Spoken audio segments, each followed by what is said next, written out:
तो स्वागत है आपका मेरे चैनल अर्पित कंसेप्ट में। तो आज हम पढ़ने आ रहे हैं नंबर सिस्टम, जो अपना नया टॉपिक है, बिल्कुल फ्रेश टॉपिक है। और मैं स्टार्टिंग से पढ़ाऊंगा, जीरो से पढ़ाऊंगा बिल्कुल, और जीरो से पढ़ाऊंगा। और स्टार्टिंग में आज की क्लास में आपको सबसे पहले बताऊंगा कि इनकी जो ABCD होती है ना नंबर सिस्टम की, मैं आज आपको वो बताने जा रहा हूँ। तो चलिए स्टार्ट करते हैं। और स्टार्ट करने से पहले एक बात और बता दूँ, जिस बच्चे का भी लेखपाल का पेपर है, मतलब जो भी बच्चा लेखपाल की तैयारी कर रहा है, UP SSC की कोई सी भी आप तैयारी करोगे उसके लिए वीडियो इम्पोर्टेंट है। और आप UP की अगर तैयारी करोगे तो उसके लिए भी इम्पोर्टेंट है आपके। और UP SI पता है आपको, वो भी आने वाली है वैकेंसी। तो इन तीनों चीज़ों के लिए वीडियो क्या आपकी इम्पोर्टेंट है। बल्कि ये वीडियो नहीं, जितनी मैं आपकी वीडियो डाल रहा हूँ, आप प्ले लिस्ट में जाके देखोगे तो आपको चैप्टर वाइज वीडियो सभी मिल जाएंगी। जो आपको चैप्टर करना है वो आप चैप्टर कर लीजिए, ठीक है। तो आज की फर्स्ट वीडियो में मैं आज नंबर सिस्टम पढ़ा रहा हूँ आपको। इस वाली वीडियो में क्लास 1 होगी हमारी ये, और बिल्कुल बेसिक से अपना पढ़ना चालू करते हैं। तो चलिए पॉइंट क्या अपना पॉइंट है अपना आज पहला पॉइंट है प्राकृतिक संख्याएं क्या होती हैं। देखो प्राकृतिक संख्या, देखो सभी धन पूर्णांक संख्याएं प्राकृतिक संख्याएं होती हैं। यानी जितने भी आपके पॉजिटिव इंटीजर्स होते हैं वो क्या होते हैं, आपकी प्राकृतिक संख्याएं होती हैं। जैसे कि 1 2 3 4 5 और इसके बाद आप अनंत तक ले सकते हो। जीरो प्राकृतिक संख्या नहीं होगी, क्योंकि जीरो आपका पॉजिटिव इंटीजर नहीं है, ना तो ये पॉजिटिव है ना ही ये नेगेटिव इंटीजर है। तो ये आपका जीरो को अगर इसके साथ लगा लोगे आप प्राकृतिक संख्याओं के साथ, तो ये प्राकृतिक संख्या नहीं कहेंगे, फिर हम इन्हें कहेंगे हम होल नंबर। क्लियर है, इन्हें क्या कहेंगे, होल नंबर। तो आपको आई थिंक प्राकृतिक संख्या समझ में आ गया होगा। तो प्राकृतिक संख्या क्या होती है, जितने भी आप प्लस की फॉर्म में लिख सकते हो वो क्या है। जैसे आपका ये 1 है, 1 के आगे क्या है, प्लस ही तो है। ये +2 है, ये +3 है, ये +4 है, और ये +5 है। यानी आपके अनंत तक होंगे। क्लियर है। तो नेक्स्ट अपना देखते हैं। चलिए नेक्स्ट है अपना दूसरा नंबर का कि पूर्ण संख्या है। पूर्ण संख्या जैसा कि मैं बता रहा था, होल नंबर आपके क्या होते हैं, देखो जीरो सहित, यानी इसमें जीरो को भी डाल लो, जीरो सहित सभी धन पूर्णांक, यानी जीरो को भी ले लो और सारे धन पूर्णांक ले लो, जितने भी पीछे आपने लिए थे वो सब ले लो। ये क्या कहलाएंगे, आपकी पूर्ण संख्याएं कहलाएंगी। यानी 0 1 2 3 4 5 6 7 यानी अनंत तक हो जाएंगी। जीरो आपका क्या, जीरो भी लो और जीरो के साथ जितने भी आपके पॉजिटिव इंटीजर्स हैं उन सबको ले लो, तो वो क्या हो जाएंगे, आपके होल नंबर्स हो जाएंगे। क्लियर है। नंबर 3 देखिए, नंबर 3 क्या आप पढ़ते हैं, सम संख्याएं। सम संख्या आपको आई थिंक सबको पता होगा, इवन नंबर्स बोलते हैं इंग्लिश में से। यानी 2 से विभाजित होने वाली सभी संख्याएं सम संख्याएं कहलाती हैं। 2 से विभाजित होगा, देखो 2 ले लो। 2 से विभाजित का मतलब है 2 का टेबल ले लो, यानी 2 का पहाड़ा ले लो। यानी 2 1 2 2 2 4 2 3 6 2 4 8 इस तरह, यानी 2 कम 2 2 2 4 2 2 3 6 2 4 8 इस तरह ले लो आप। तो ये भी क्या होंगी, आपकी अनंत तक होंगी। आई होप समझ में आ गया होगा आपको सम संख्याएं। अगला देखते हैं। अगला है आपका 4th, देखो विषम संख्याएं। विषम संख्याएं यानी ओड नंबर्स। इसमें हम आपको आज की वीडियो में सब बता दूंगा आपको। इवन नंबर, सम आपके ओड नंबर्स भी हो गए, रेशनल रिलेशन नंबर सब आ जाएंगे आज की वीडियो में, आप चिंता मत करना। सी वीडियो को बस लास्ट तक देखो आप, और वीडियो को शेयर भी करना। भी आज की फर्स्ट क्लास है और आपकी देखो ज़्यादा मेहनत की, आपकी ज़्यादा मेहनत नहीं लगेगी। आपकी मेहनत बस इतनी लगेगी कि आपको थोड़ा सा अपने अंगूठे को क्या देना है, थोड़ा सा कष्ट देना है। इस अंगूठे को कष्ट दे दोगे, यानी चैनल को सब्सक्राइब कर लोगे, तो आपका क्या होगा, आपको फ्री में यहाँ पर मैं सारी क्लास प्रोवाइड करा दूंगा। जो मैं कोचिंग में पढ़ाने के पैसे लेता हूँ उसे मैं यहाँ पर फ्री में आपको प्रोवाइड कर दूंगा। क्योंकि आपको पता है देखो लॉकडाउन चल रहा है, कोचिंग बंद पड़ी, मैं भी फ्री पढ़ाऊँ, तो इसलिए मैं कोशिश करूंगा कि इस दौरान मैं सारी क्लासेस डाल दूँ। कोचिंग तो आपके खुलने से रहे, तो अब हम क्या करेंगे, सारी क्लासेस हम यूट्यूब पर डालेंगे। चलिए नेक्स्ट पढ़ते हैं विषम संख्याएं।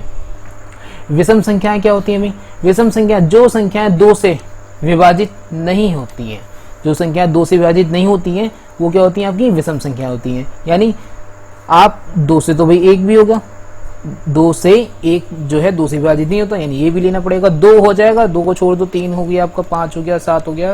यानी जितने भी आपकी सम संख्या है वो निकाल दो, बाकी आप 1 से लिखना चालू कर दो, तो ये आपकी अनंत तक ये भी होंगी। अगला देखो सम और विषम संख्या होगी। ये चीज आप नोट कर लो, ये चीज आप नोट कर लो, स्क्रीनशॉट ले लो कि सम और विषम संख्याओं के बीच में जो अंतर होता है वो हमेशा क्या होता है, 2 का होता है। आगे इसका रूल यूज पड़ेगा आपको वर्बली, जब मैं क्वेश्चन कराऊंगा नंबर को ऐड करने वाले, तो आपका इसका यूज करना पड़ेगा। चलिए याद रखना। फिफ्थ पॉइंट देखते हैं अपना भाज्य संख्या। भाज्य संख्या यानी कंपोजिट नंबर, इंग्लिश में क्या बोलेंगे, देखो इंग्लिश मीडियम और हिंदी मीडियम वालों किसी को कंफ्यूजन नहीं होगा क्योंकि मैंने इंग्लिश और हिंदी दोनों में लिख दिया है। तो कंपोजिट नंबर, अंगूठे को कष्ट, आई थिंक आपने अंगूठे को अपने कष्ट दे दिया होगा। कष्ट देने का मतलब आपने चैनल को मेरे सब्सक्राइब कर लिया होगा, और भाई जो जिन्हें पसंद आ रहा है वो भी इसे शेयर भी करो, अपने फेसबुक वगैरह व्हाट्सएप वगैरह सब पर शेयर कर दो। शेयर करोगे तो भाई क्लास में ज़्यादा से ज़्यादा आपको प्रोवाइड कर दूंगा जल्दी से जल्दी। अगला देखिए, जो संख्याएं स्वयं यानी जो संख्याएं खुद से और एक से, जो संख्या खुद से और एक के अतिरिक्त अन्य किसी संख्या से भी विभाजित हो उन्हें भाज्य संख्याएं कहेंगे। जैसे कि अब देखो भाई, मैं पहले यहाँ पे लिख दे दें 1 2 3 4 5 6 7 8। देखो जो संख्या स्वयं से यानी स्वयं से और एक के अतिरिक्त तो हो, यानी इस एक से खुद से भी हो और एक से भी विभाजित हो, लेकिन उसके अतिरिक्त किसी अन्य से विभाजित होनी चाहिए। अब मैं अगर एक को ले लेता हूँ, तो एक से विभाजित है और स्वयं का मतलब ये खुद हो गया, यानी ये किसी और से विभाजित नहीं है। 2 को पकड़ेंगे तो 2 एक से विभाजित है और 2 से विभाजित है। 3 को पकड़ेंगे तो 3 केवल एक से विभाजित है और 3 से विभाजित है, यानी खुद से भी डिविजिबल है। 4 को लेंगे तो 4 1 से भी डिविजिबल है, 4 से भी डिविजिबल है, लेकिन इसके अलावा ये 2 से भी डिविजिबल है, यानी जिसके फैक्टर 2 से ज़्यादा हो जाएंगे वो संख्या हम इसमें ले सकते हैं, यानी 4 आपका आ गया। इसी तरह 5 को देखोगे तो 5 1 से डिविजिबल है, अब आपका 5 से भी डिविजिबल है, तो ये तो आपकी होगी नहीं। इधर आ जाओ, 1 से है, पहले 6 ले लो भाई, 1 से हो गई और खुद से हो गई। अब इसके बाद देखो 2 से भी है आपकी और ये 3 से भी, यानी 6 भी हो गया आपका। इसी तरह 7 नहीं होगा आपका, 8 होगा, यानी आपकी कौन सी संख्या है, जो संख्या है खुद से और एक के अलावा किसी अन्य संख्या से भी अगर डिवाइड हो जाती है तो वो आपकी क्या होंगी, कंपोजिट नंबर्स होंगे, यानी भाज्य संख्याएं होंगी। चलिए 5th पॉइंट हो गया अपना। 6th पॉइंट को पकड़ते हैं, अभाज्य संख्याएं, प्राइम नंबर। बहुत अच्छा है प्राइम नंबर, क्लियर है। प्राइम नंबर देखिए, जो संख्याएं स्वयं से और एक के अतिरिक्त, जो संख्याएं खुद से और एक के अतिरिक्त किसी अन्य संख्या से विभाजित ना हो, ये उसका उल्टा आ गया, ये उसका क्या हो गया, कंपोजिट नंबर का क्या हो गया भाई, ये उल्टा हो गया। देखो पीछे देख लो दोबारा एक बार, कंपोजिट नंबर में क्या था, खुद से और एक के अतिरिक्त किसी तीसरे से भी, चौथे से भी, पांचवें से भी डिवाइड होना चाहिए, लेकिन यहाँ पर क्या है, यहाँ पर है वो खुद से हो और एक से डिवाइड हो, इसके अलावा किसी से ना हो, यानी जो भी वहां से आपके बचे कुचे हैं वो सब उठा के आप यहाँ रख दो, वो क्या आ जाएंगे, आपके कंपोजिट नंबर हो जाएंगे। बस एक कंपोजिट नंबर नहीं होगा, क्योंकि एक केवल एक से ही डिवाइड होता है, किसी और से डिवाइड नहीं होगा। यानी हम यहाँ पे 2 से चालू करेंगे, तो 2 हो गया आपका। 2 बाई किससे डिवाइड होगा, देखो 2 आपका 1 से होगा और 2 खुद से होगा। फिर 3 ले लो, 3 1 से होगा और 3 से भी होगा। इसी तरह 5 ले लो तो 5 1 से होगा और 5 से भी होगा। इसी तरह 7 1 से होगा और 7 से भी होगा। 11 1 से होगा और 11 से भी होगा। तो ये आपकी क्या है, सारी अभाज्य संख्या है, यानी प्राइम नंबर्स हैं। चलिए 7th देखते हैं। सारी संख्याएं पढ़ा दूंगा आज मैं, वीडियो को लगातार देखते रहो, बस अंगूठे को कष्ट आपने दे दिया होगा, मुझे पक्का पता है आपको। आगे चलते हैं। 7th क्वेश्चन है, संख्या अभाज्य है, सह अभाज्य संख्या यानी को प्राइम नंबर। को प्राइम नंबर क्या होते हैं, संख्याओं का वह युग्म यानी वह जोड़ा जिनमें एक के अतिरिक्त कोई अन्य गुणनखंड ना हो, यानी केवल 1 फैक्टर हो, केवल क्या हो, 1 फैक्टर हो। जैसे 2 और 5 का कॉमन फैक्टर देना, ये भी ध्यान रखना, सही है। तो 2 और 5 का क्या है, एक और एक फैक्टर है, इसका भी क्लियर है। यानी एक से गुणनखंड, एक के गुणनखंड है, ये भी एक के हैं, दोनों क्लियर है।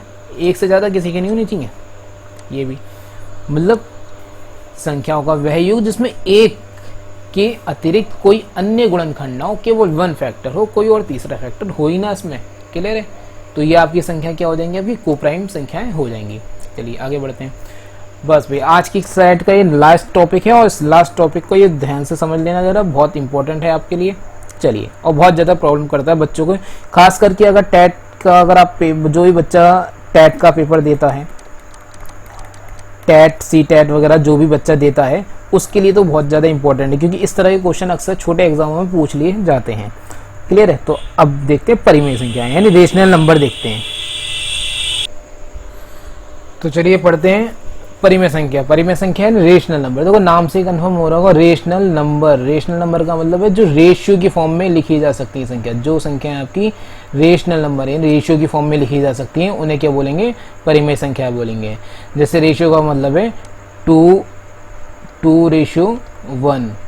2:1 का मतलब है 2/1। तो इसे हम ये बोल सकते हैं कि जो संख्या आपकी P रेशियो Q की फॉर्म में या फिर P/Q की फॉर्म में लिखी जा सकती हैं, उन्हें क्या बोलेंगे? रेशनल नंबर बोलेंगे। तो आइए देखते हैं पहला एग्जाम्पल इसका। तो क्या है? जो संख्या आपकी P/Q की फॉर्म में लिखी जा सकती है वो क्या आपकी रेशनल नंबर है। जो संख्या P/Q की फॉर्म में लिखी जा सकती है वो क्या है? रेशनल नंबर है। जैसे आप लिखोगे -2, तो -2 क्या है आपका? -2 का मतलब वास्तविक में आपका -2 नहीं है, मतलब है आपका -2/1 है इसका कहने का मतलब। तो ये तो P/Q की फॉर्म में है। इसी तरह आपको -3 आप देख पा रहे हो, तो -3 नहीं है, -3 को -3/1 हम लिख सकते हैं। तो ये भी रेशनल नंबर है। अच्छा जी, 0 को हम क्या लिख सकते हैं? 0/1 लिख सकते हैं। यानी ये भी क्या है? 0/1 का मतलब 0 ही तो है, लेकिन हाँ 1/0 मत नहीं लिख देना से। आगे 1 देखोगे तो 1 को हम 1/1 लिख देंगे। क्लियर है। अब देखो इसमें एक चीज समझ जाओ, 1/0 नहीं होता। 1/0 आपका वो इंडेफिनिट हो जाएगा, वो अनंत हो जाएगा, उसका मुझे मतलब नहीं है। 2 को ले लो तो 2 क्या है आपका? 2/1। सही। तो कहने का मतलब ये जो भी संख्या है P/Q की फॉर्म में लिखी जा सकती है वो क्या आपका रेशनल नंबर है। इसी तरह आप ये वाला एग्जाम्पल देख लोगे तो -2/3 7/4 रेशनल नंबर है। 11/4 11/4 यानी रेशनल नंबर है। √4 देखो, √4 क्या आपका? √4 का मतलब 2 ही तो है आपका, तो रेशनल नंबर है। √9 का मतलब आपका 3 ही तो है, रेशनल नंबर है। √9 का मतलब 2 बार लिख दिया, कोई नहीं, 3। सही है। चलिए आगे देखिए। अब ये देखो, आ जाओ 1.444। अब ये आपकी जो टर्म है ये कैसी टर्म है? आपकी रिपीटिंग टर्म है। कैसी टर्म है? रिपीटिंग टर्म है। तो रिपीटिंग टर्म को आप क्या लिखोगे? 1/4 के ऊपर बार। देखो आया नहीं था टाइप करना तो हमने ऐसे लगा दिया था। ठीक है। तो 1.4 के ऊपर बार। अब इसे आप अगर सॉल्व करोगे तो देखो वो बार के क्वेश्चन कैसे सॉल्व करते हैं? बार के क्वेश्चन अगर आपका आ जाता है लिखा हुआ, रुकिए जरा मैं बता दूं आपको। अगर आपका ये आ जाता है कि 1.4 के ऊपर बार है तो आप इसे कैसे सॉल्व करो? इसे आप लिखोगे 1 + 4, जितने के ऊपर बार है उतने आप 9 लगाओगे नीचे। पॉइंट के बाद जितने के ऊपर बार होता है उतने तो लगाते हैं हम 9, और जितने के बार नहीं होता उतने लगाते हैं हम 0। तो फिलहाल तो यहाँ पे ऐसी कोई संख्या नहीं जिसके ऊपर बार नहीं है, तो हमने केवल 9 लगाया, काम छोड़ दिया। अब इसे आप सॉल्व करोगे तो आपको क्या आ जाएगा? अभी 13/9 आ जाएगा। तो 13/9 भी क्या है आपकी परिमेय संख्या है, रेशनल नंबर है, क्योंकि P/Q की फॉर्म में लिखी जा रही है। अब आ जाओ अपरिमेय संख्या यानी इर्रेशनल नंबर। इर्रेशनल नंबर का मतलब है जो संख्या आपकी P/Q की फॉर्म में नहीं लिखी जा सकती। तो √2 को अगर आप सॉल्व करोगे तो √2 को सॉल्व करने का मतलब आपका ये आ जाएगा। अब ये आपका ना ही तो टर्मिनेटिंग है और ना ही ये रिपीटिंग नंबर है, ना ही ये टर्मिनेटिंग है ना ही ये रिपीटिंग नंबर है। तो इस तरह के टर्म को आप क्या बोलोगे? ये P/Q की फॉर्म में लिखे नहीं जा सकते। क्लियर है। तो इस भाई क्योंकि P/Q की फॉर्म में नहीं लिखे जा सकते, क्योंकि बार भी नहीं लग सकता, क्योंकि अगर रिपीटिंग होता, जैसे यहाँ पे रिपीटिंग टर्म था, ये 4 4 4 रिपीट हो रहा था, तो हम इसके ऊपर बार लगा दें। जैसे आपका क्वेश्चन ये होता 1.454454454 ये होता, तो आप देखो इसमें ये रिपीटिंग है आपका, क्या है ये? रिपीटिंग है। तो रिपीटिंग है तो हम क्या कर देंगे? ये पूरा इतने को बार लग जाता, इस चीज को हम खत्म कर देते। सी, लेकिन ये ऐसा कुछ नहीं हो सकता यहाँ पे, तो ये आपका रिपीटिंग नंबर नहीं है।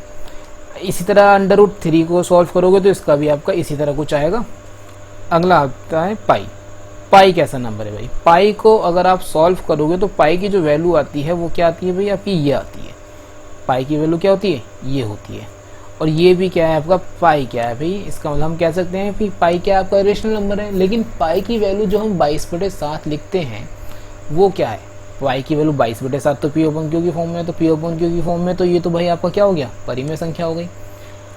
अब चूंकि ये पाई का मान जो 22/7 है, ये आपका अप्रोक्सीमेट है, ये आपको क्या है, अप्रोक्सीमेट है, इसलिए परिमेय की संख्या है, ये एग्जैक्ट मान नहीं है। एग्जैक्ट मान इसका कौन सा है आपका, एग्जैक्ट मान इसका आपका ये वाला है कि 3.1415961265, ये आपका पाई का एग्जैक्ट मान है। लेकिन हम लिखते क्या है, 3.14 लिख देते हैं। वो आपका अगर 3.14 लिखोगे, 3.14 लिखोगे तो ये आपका क्या होगा, ये आपकी परिमेय संख्या होगी, क्योंकि इसे आप सॉल्व कर सकते हो। कैसे सॉल्व कर सकते हो भाई, ये आपका पॉइंट हट के 0 लग जाएगा, तो ये तो परिमेय बन गई आपकी।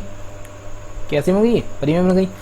लेकिन ये आप देख पाओगे तो यहाँ पे ये आपका नॉन टर्मिनेटिंग और नॉन रिपीटिंग नंबर है, तो इसलिए आपका परिमेय, ये आपकी परिमेय संख्या नहीं, ये आपकी क्या रेशनल नंबर है। तो आई होप आपको समझ में आया हो। तो आज की वीडियो में आपको मैंने कुछ ABCD बताई है नंबर सिस्टम की, इनका यूज़ हम आगे करेंगे। तो इससे आप जस्ट लाइक आप देखिए कि ABCD की फॉर्म में ही समझ लीजिए इस क्लास को कि आपकी नंबर सिस्टम की ABCD थी।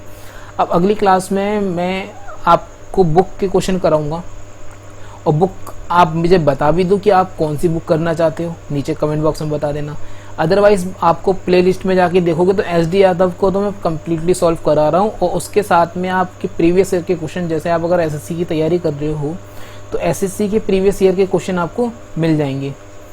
अगर आप SSC की तैयारी कर रहे हो तो SSC के प्रीवियस ईयर के क्वेश्चन मिल जाएंगे, वो भी अच्छे लेवल के, 2000 और इंग्लिश हिंदी दोनों मिलेंगे। 2019 के हैं और 2018 के हैं, बहुत अच्छे क्वेश्चन हैं। और आपको रेलवे की प्रीवियस ईयर के क्वेश्चन मिल जाएंगे, वो भी चैप्टर वाइज है। वो भी आप, मैंने क्वेश्चन का पैटर्न ऐसा रखा कि 2017 में जो आपका रेलवे का पेपर हुआ था NTPC का, याद होगा आपको, जिसमें गवर्नमेंट ने वैकेंसी कुछ कम कर दी थी। और 2018 में तो आपको पता ही पेपर हुआ है 18-19 में, तो वो भी मैंने क्वेश्चन इसमें डाल दिए हैं। वो रेलवे के प्रीवियस ईयर आपको प्ले लिस्ट में जाना पड़ेगा, रेलवे के प्रीवियस ईयर क्वेश्चन में जाओगे तो वो। लेकिन आपको जिस बच्चे का लेवल 0 है, वो आप प्रॉपर एक चैप्टर उठा लीजिए, उस चैप्टर को कंप्लीट करना चालू कीजिए। तो आज के लिए बस इतना ही। वीडियो को लाइक और शेयर करना ना भूलना। आई होप आपने कर भी दिया होगा, कर दिया तो अच्छी बात है, नहीं करा तो भाई मैं और कोशिश करूँगा कि और अच्छा करूँ, आपके लिए वीडियो बनाऊँ और अच्छी से अच्छी, ताकि आप वीडियो को लाइक और शेयर भी जरूर करो। तो आज के लिए बस इतना ही। थैंक्स।